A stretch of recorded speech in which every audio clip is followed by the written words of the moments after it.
Mogadishu से मसीह तक मेरी कहानी। मेरा जन्म 1969 में सोमालिया के शहर मोगादिशु में हुआ। मेरी जिंदगी शुरू से ही आसान नहीं थी। घर के बाहर राजनीति का तनाव था और घर के अंदर परंपराओं का दबाव। मेरे पिता राजनीतिक रूप से सक्रिय थे, इसलिए अक्सर जेल में रहते या देश से बाहर रहते थे। उनकी गैर मौजूदगी में मेरी परवरिश बहुत सख्ती से हुई। सम्मान, आज्ञा मानना और धर्म सबसे ऊपर था। जब मैं सिर्फ 5 साल की थी, तब मेरा खतना किया गया। मुझे बताया गया कि यह पवित्रता और इज्जत के लिए जरूरी है। लेकिन सच यह है कि वह मेरे लिए बहुत बड़ा दर्द और सदमा था। आगे चलकर मैंने इसी प्रथा के खिलाफ लड़ने का फैसला किया। हम कई देशों में रहे, सऊदी अरब, इथियोपिया और फिर केन्या। नैरोबी में मैंने धर्म को और गहराई से अपनाया। मैंने हिजाब पहना और एक सख्त इस्लामी सोच को माना। उस समय मुझे लगा कि मुझे सच्चाई मिल गई है, लेकिन अंदर कहीं सवाल उठने लगे।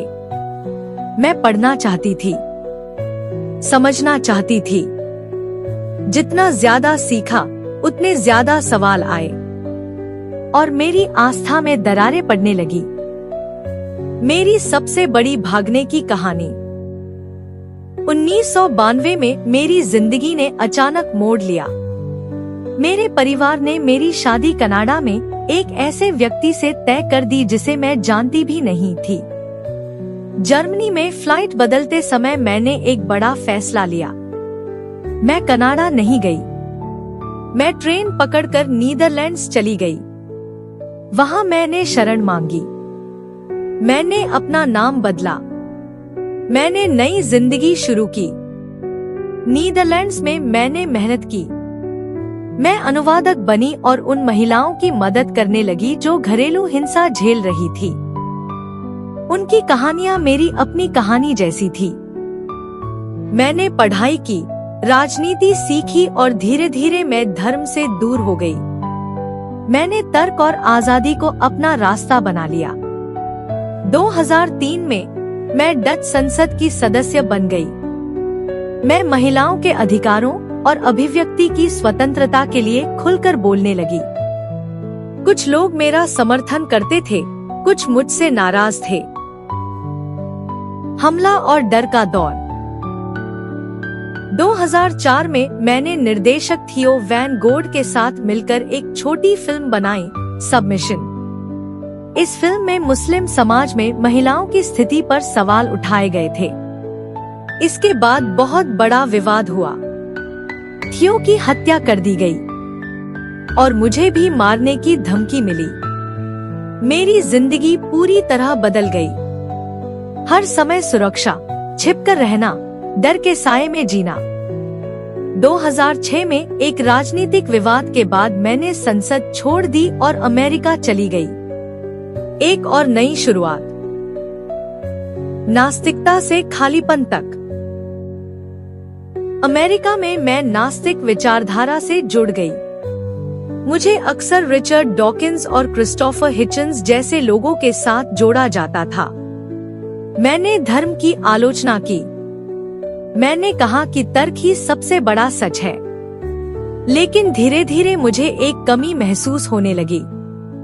नास्तिकता सवाल तो उठाती है, लेकिन क्या वह दिल को सहारा देती है? क्या वह त्याग, साहस और नैतिक ताकत दे सकती है?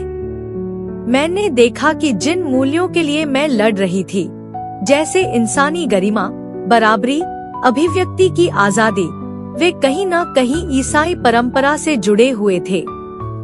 यह बात मुझे सोचने पर मजबूर करने लगी। मेरा अंदरूनी संघर्ष। क्या मैं फिर से धर्म की तरफ जा रही हूँ? क्या यह डर की वजह से है, या मैं सच में कुछ नया समझ रही हूँ? ईसाई धर्म ने मुझसे अंधी आस्था नहीं मांगी। उसने सवाल पूछने की जगह दी। मुझे यीशु का जीवन अलग लगा, एक ऐसा परमेश्वर जो इंसानों के दर्द को समझता है, जो सत्ता नहीं बल्कि बलिदान की बात करता है। यह मेरे लिए नया था, धीरे धीरे मेरे अंदर बदलाव शुरू हुआ। 2023 में मैंने सार्वजनिक रूप से कहा कि मैं अब ईसाई बन चुकी हूँ। बहुत लोग हैरान थे।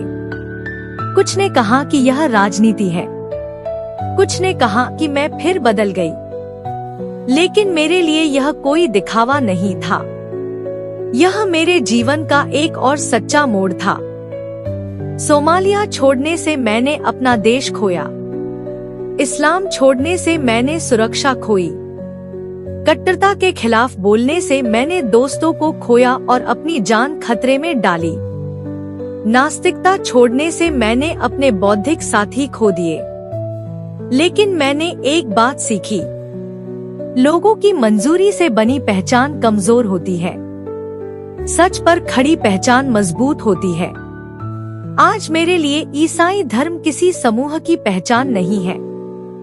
यह मेरे लिए एक आधार है, मानव गरिमा की रक्षा का, कमजोरों की सुरक्षा का और स्वतंत्रता को बचाने का। मेरे जीवन में बहुत संघर्ष रहा है, निर्वासन, धमकियां, अकेलापन। लेकिन अब मैं यह मानती हूँ कि दर्द बेकार नहीं होता। और यही मेरे विश्वास का सबसे बड़ा अर्थ है।